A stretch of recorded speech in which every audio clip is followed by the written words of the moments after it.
Welcome to Diverse Orange, our conversations about diversity here in Central Florida. My guest today is Reema Schonbeck. Welcome, Reema. Hi, how are you? Good. So, Reema, you have a Middle Eastern first name and a Scandinavian last name. Yes, my friends definitely mocked me incessantly about that one. It's definitely unique. But you were born in the United States. I was born in Tampa, actually, funny enough. But I think you've got heritage. Your parents are from other countries. Is that correct? Correct. My dad is from Lebanon, so he immigrated from Lebanon, and then my mom is from Brazil. And they met here in the United States. And did that Brazilian or Lebanese heritage influence your growing up? Oh yes. Oh yes. Um, I'm not sure how candid we'll be on this, but I always like to joke, between my Middle Eastern and my Latin American heritage, I can be a little feisty and spicy sometimes. Go ahead, be feisty. It's okay with me. So how did that show itself in your growing up? So I would say that being a first generation really defined my existence when it comes to the cultural backgrounds of both my parents. Because, of course, I would be introduced to their culture through them, right? But at the same time, there was just such a huge gap and divide between them and I culturally, because again, they came to America as adults and are very rooted in their home country's culture. Whereas I was born in the United States and I'm very rooted in the American culture. So it created a lot of culture clashes, I would say, within our own home that more than anything defined my journey culturally more than the experiences I got from them from their home culture. Because while that was beautiful and amazing, growing up, there would be these moments where I would swear we were not speaking the same language, because they really came from a very, very different background, and they couldn't really understand what it was like growing up in America and the struggles you have in America as an American. An example I can use is, growing up in Lebanon with war and everything that country struggles with. My problems seemed pretty trivial to my dad, but for me as a child and as a teenager navigating middle school and high school, I mean, they felt huge to me, fitting in and how to navigate being the only, person of my background and ethnicity in the room, and all of these things that I was struggling with, they just couldn't really understand my experience. So I would say more than anything, that was a defining factor in growing up. And did you feel like you were having trouble relating to your American friends because of that, or more just relating to your parents because of that? Oh gosh. One of my favorite stories to tell is one of my friends was over and my dad was on Zoom with our family in Lebanon. So he was speaking in Arabic. And my friend looked over at me and she goes, "Oh my God, he's so mad." And I was like, oh no, he's literally just saying, "I love you. I miss you." How are you been? How are the kids? It's just such a different culture, just how they speak and how they carry themselves. So I just laughed so hard because I never realized to an American child, that big, bolstering Middle Eastern voice and language, must feel very resonant and large, right? But literally the words he's using is "I love you, I miss you, I can't wait to see you soon," So it was just, that was one of those moments that made me realize, oh, there's a huge cavernous divide here between what my friends experience and what I experience, and how our cultures,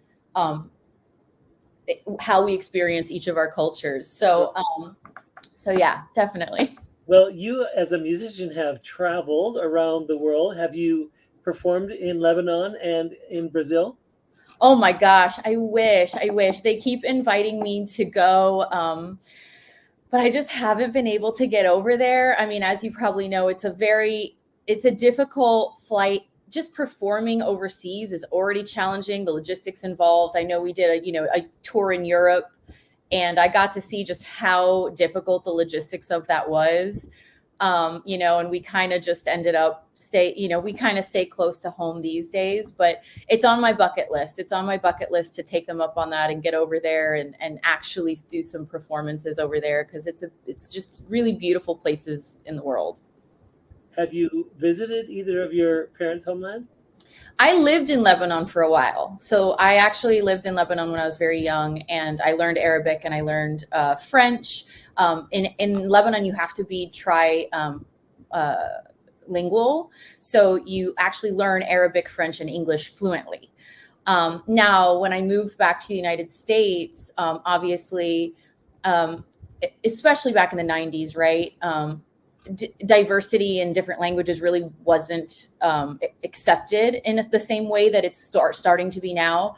And I was made fun of as a kid for speaking the different languages. So as a child, you kind of don't understand why you're being mocked by your peers. You just want to make whatever is making them mock you stop.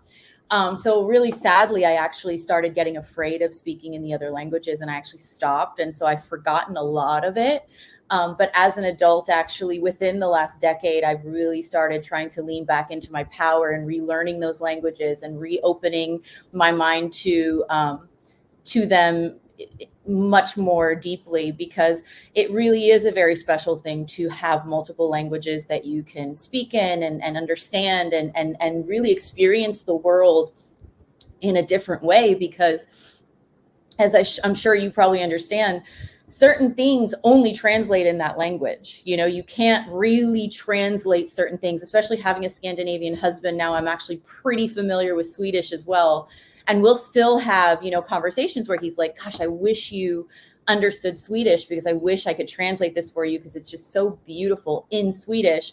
But when I directly translate it, it doesn't fall off the tongue the same way. And it's the same in French. It's the same in Spanish. It's the same in Arabic. There are certain things that when you understand it in that language and in that context, it's so beautiful and so poignant and so powerful. And then you try and translate it and you're like, I don't know if that's really coming the right way. So, it really is cool to have the ability to experience all those different things. So I'm trying to reclaim that. And do you find in the Orlando area that you have opportunities to speak each of those languages? Not really. So I do have some band members in my band that are from Morocco. So they do speak Arabic, but they speak a different dialect of Arabic. So we'll kind of mock each other a little bit. Like one of the jokes I like to share is we have a band called Layla, which means night in Arabic. It's kind of a play on our company name Noir, which means black, right? So we kind of try and find fun ways to incorporate like a company theme. But in Moroccan Arabic, it's Laila. So I say Layla and they say Lila. So we'll be talking and in conversation, I'll be like Lila and I'm like Layla, so there's like a little differences. So sometimes I won't quite understand what they're saying and vice versa. But it's actually just cool at least to have those conversations about the different types of Arabic and what's different about what we speak, what's similar about what we speak. So that's been really nice. But I am trying to find more opportunities to practice my French. I will say that. Not too many here. And no Portuguese?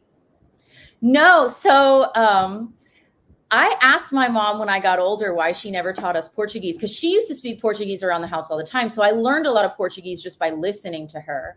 But I asked her one day and I was like, why didn't you teach us Portuguese? And she goes, because I wanted a language to talk around the house, to say bad words and to talk trash about people. Then you guys wouldn't understand it as kids. And I was like, okay, but joke's on you. We learned all the bad words and everything just by children learning through osmosis. Sure. Now we just don't have that language in our arsenal. So, but I did take Spanish in school and it's pretty similar. So, I like to joke and say, I know like a little bit of a lot of languages. Yeah. Well, that's great. And there are opportunities around to speak all of those languages here in Central Florida if you want to find them. But thank you for talking with me today, and we're glad that you have settled here and enjoying the all the cultural influences that bring us to who you are today. Thank you so much, and let me know where. I'm still, we're pretty new here still in Orlando. So let us know where we can connect with more friends and really celebrate that diversity, because that's very exciting. Well, certainly come to Fusion Fest, and there's the country meetups at different times. So there'll be Brazilians getting together, there'll be Lebanese getting together, and awesome. Thank you. And thank you for watching this edition of Diverse Orange.